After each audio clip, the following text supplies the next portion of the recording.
So it's been about a month now since hackers brought Sony Pictures down to its knees, and it does not appear as if there is any end in sight. In fact, by the time we're done with this video, you're going to realize that these hackers pretty much have Sony Pictures by the balls, and they are beginning to twist. So there have been a lot of new developments since the last video that I put up whenever this story first broke. Pretty much every expert agrees that this is one, if not the biggest, hacking attack to ever happen on any company ever. So this is pretty bad, and a lot of people say that it is going to cost Sony a small fortune in order to just recover to get back online. As of this past week, Sony is still not online, and they're telling their employees not to send emails. In fact, apparently the hackers are still in the system because just over the weekend, new images appeared on the PCs that were turned on, because we've talked about how a lot of those PCs were actually destroyed. Like, they went in and cleared out the hard drive on a lot of them and locked them up. But for the ones that are still turned on, there was a message that appeared earlier this week threatening a 9/11 style attack if the movie The Interview was in fact released. Now also, this just coming in just a few minutes ago, New York Times reporting that intelligence officials claim that the FBI has found links to leaders of North Korea. So they say that North Korea did order the attacks on Sony. Now, I don't know what proof they have of that, but they say that they have several indicators that that is indeed what happened. And that's what a lot of people suspected because of the movie The Interview, which Sony has coming out Christmas Day, or at least had coming out on Christmas Day. We'll get to that here in just a moment. So first off, what has been leaked so far, has been pretty damning. And what's bad is that apparently there is still a lot more that can be leaked. So far, they say about 100 gigabytes worth of data has been leaked. We've talked about movies being leaked before they hit theaters. We've talked about how there was like 47,000 social security numbers of employees and former employees. In fact, 2 former employees filed a class action lawsuit against Sony today in court over not protecting their data. Also, medical records from families who work there have been leaked. That could bring about more lawsuits. Confidential info on actors. There's been embarrassing emails between producers and directors and executives. One of the executives, who's been called one of the most powerful liberal women in Hollywood, she was caught sending racially charged emails about Barack Obama back and forth. One of the directors called Angelina Jolie a spoiled brat. It appeared that one of the directors felt up one of his transgendered nieces. So a lot of dirt is starting to come out, and because this is Hollywood, a lot of those things really weren't that surprising to a lot of people. But even though 100 gigabytes have been released, apparently the attackers stole more than 100 terabytes. So there is still a lot of information, and they are threatening a big attack on Christmas, or at least they were. So it started out this weekend where they threatened Sony. They said, look, you're going to have a big Christmas surprise show up on Christmas Day. So then they came out and they also sent a threat to movie theaters who are going to show this movie, The Interview. They said, if you show this movie, be warned. I'm paraphrasing here, but pretty much they promised an attack and referenced 9/11 as to how big this attack would be if this movie was to be shown.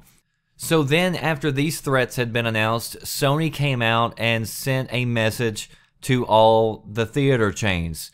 And they pretty much said, look, even though we have a contract for you and you've told us that you're going to sign on to, show this movie in your theaters, if you decide that you want to back out right now, that's cool. We won't hold you accountable. Look, if you think that there's a liability that could possibly be brought against you if something did happen for releasing this movie, then if you want to back out, go right ahead, and we're not going to hold you accountable for that. We're not going to go after you.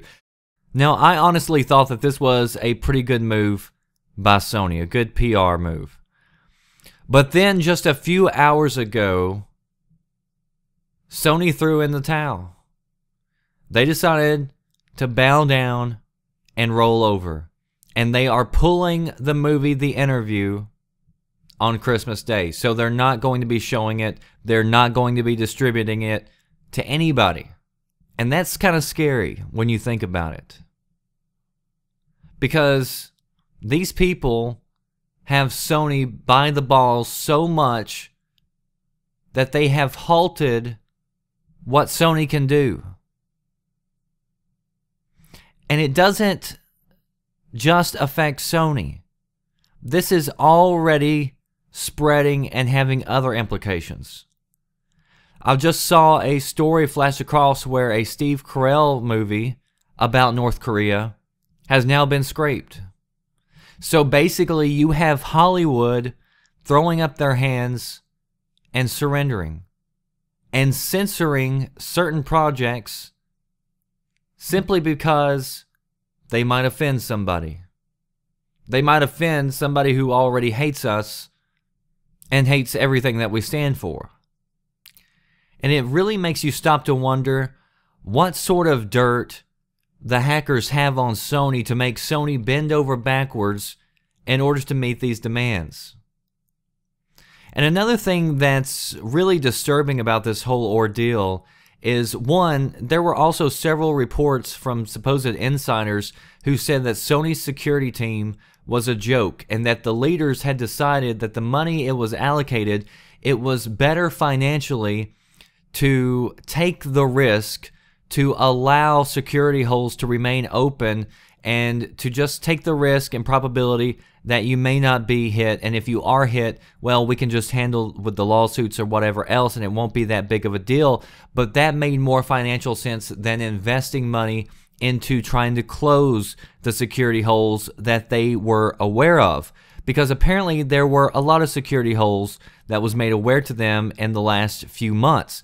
There was a email that was shown off back in February where apparently 47,000 people, their computers and information were at risk from visiting a Sony website because it could have possibly exposed them to malware. And Sony didn't say anything about this. So the only reason this info got out now was because of these leaked documents. But one thing is for sure, that this is going to be a long, drawn-out ordeal for Sony, and we may not even be seeing the peak of it as it stands right now. But as I mentioned in my first video, as of right now, we have no reports that anything other than content from Sony Pictures was taken. So we don't have any information that suggests that PlayStation users, for instance, are in any sort of harm's way. But it was reported early on that the hacks were found on PlayStation Network servers. So we do know that it was on PlayStation Network servers, but we don't know that they actually infiltrated PlayStation networks. But I must say that I am definitely pretty disappointed that Sony would pull the movie. You know, if nothing else, they should at least distribute it digitally, just to send a message that freedom of speech trumps any threat. But so far, they have decided to instead lay down and roll over. As always, if you want to read more about it, links down in the description box. Post below. Let me know, do you think Sony made the right decision by pulling this movie, or should they be releasing it? If nothing else, releasing it digitally. Post below. Let me know your thoughts, and stay tuned right here to this channel and to VGN. That does it for me, the Red Dragon. I'll see you next time. Thanks for watching.